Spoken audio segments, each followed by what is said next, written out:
Hi, I'm Leah from Ways to Play, and I wanted to share these storage baskets I made from Dollar Tree Supplies.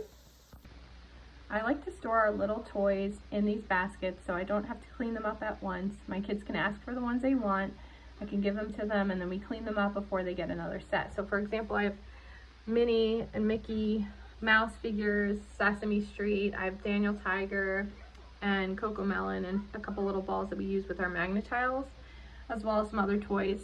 So these baskets are from Dollar Tree, and these hooks are from Dollar Tree as well. You can nail them into the wall. I actually liked using the command strips better, but I tried both ways.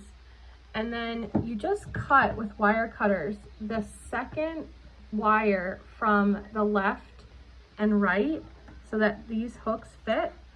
And you can then use a level, make sure they're straight, and just put these little covers, it's hard to do it with one hand, put these little covers back on to hide that you cut the basket and to hide the nails if you nailed it into the wall.